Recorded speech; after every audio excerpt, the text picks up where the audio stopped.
ಎಲ್ಲರಿಗೂ ನಮಸ್ಕಾರ. ಶ್ರೀವೇದ ಅಡುಗೆ ಮನೆಗೆ ಸ್ವಾಗತ. ಇವತ್ತಿನ ರೆಸಿಪಿ ಮೊಟ್ಟೆ ಸಾಂಬಾರು. ಸಿಂಪಲ್ಲಾಗಿ ಟೇಸ್ಟಿಯಾಗಿ ಹೇಗೆ ಮಾಡೋದು ಅಂತ ನೋಡೋಣ ಬನ್ನಿ. ಇವಾಗ ಮಸಾಲೆ ರೆಡಿ ಮಾಡ್ಕೊಳ್ಳೋಣ.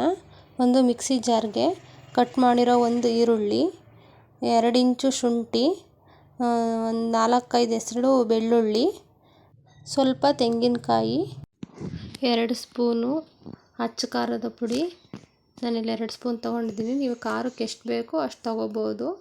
ನಮ್ಮನೆ ಸ್ವಲ್ಪ ಖಾರ ಕಡಿಮೆನೇ ತಿನ್ನೋದು, ಹಂಗಾಗಿ ನಾನು 2 ಸ್ಪೂನ್ ತೊಗೊಂಡಿದ್ದೀನಿ. 3 ಸ್ಪೂನು ಧನಿಯಾ ಪೌಡ್ರು ತೊಗೊಂಡಿದ್ದೀನಿ. ಖಾರದ ಪುಡಿಗಿನ್ನ 1 ಸ್ಪೂನು ಎಕ್ಸ್ಟ್ರಾ ತೊಗೊಂಡಿದ್ದೀನಿ.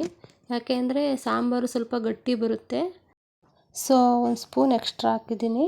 ಇವಾಗ ಚಕ್ಕೆ ಲವಂಗ ಹಾಕ್ತಾಯಿದ್ದೀನಿ. ನಾನು ಪೌಡರ್ ಮಾಡಿ ಇಟ್ಕೊಂಡಿದ್ದೆ. 1 ಸ್ಪೂನ್ ಆಗೋಷ್ಟು ಚಕ್ಕೆ ಲವಂಗ ಪುಡಿ ಹಾಕ್ತಾಯಿದ್ದೀನಿ. 1 ಹಿಡಿ ಆಗೋಷ್ಟು ಕೊತ್ತಂಬರಿ ಸೊಪ್ಪು, ಸ್ವಲ್ಪ ರುಬ್ಬೋದಕ್ಕೆ ನೀರು.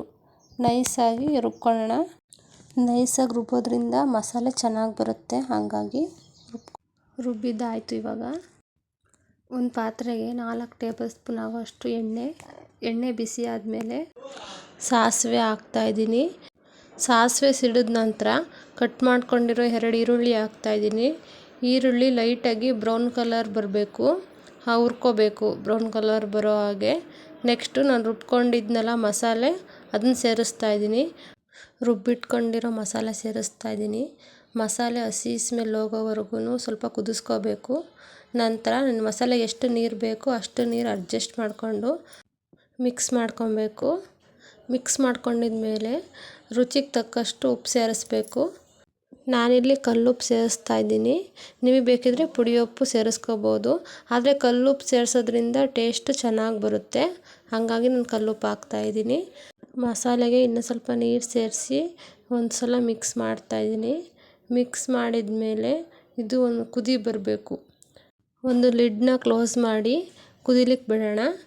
ನೋಡಿ ಇವಾಗ ಕುದೀತಾ ಇದೆ. ಇವಾಗ ನಾವು ಹೊಡೆದಿಟ್ಕೊಂಡಿರೋ ಮೊಟ್ಟೆಗಳ್ನ ಸೇರಿಸ್ತಾ ಇದ್ದೀನಿ. ನಾನಿಲ್ಲಿ 8 ಮೊಟ್ಟೆ ತೊಗೊಂಡಿದ್ದೀನಿ. 1 ಬೈ 1 ಮೊಟ್ಟೆನ ಸೇರಿಸ್ಕೊತಾ ಹೋಗೋಣ. ನಾನು ಒಂದೊಂದೇ ಸೇರಿಸ್ತಾ ಇದ್ದೀನಿ.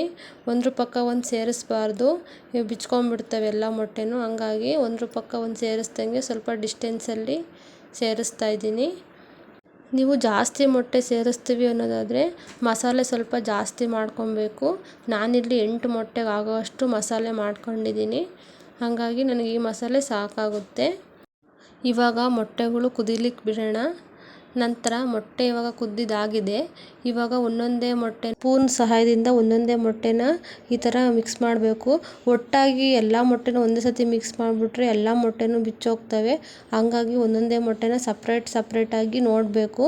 ಇವಾಗ ಆಲ್ಮೋಸ್ಟ್ 30% ಮೊಟ್ಟೆ ಬೆಂದಾಗಿದೆ, ಇನ್ನು 70% ಮೊಟ್ಟೆ ಬೇಯಬೇಕು.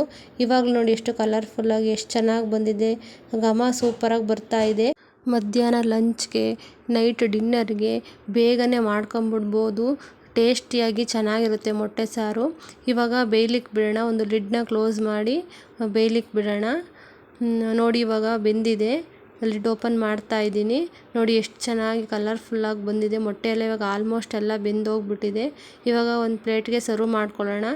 ನೋಡಿ ಎಷ್ಟು ಚೆನ್ನಾಗಿ ಮೊಟ್ಟೆ ಎಲ್ಲ ಒಂದು ಒಡೆದೋಗ್ದಿರೋ ಹಾಗೆ ಎಷ್ಟು ನೀಟಾಗಿ ಬಂದಿದೆ.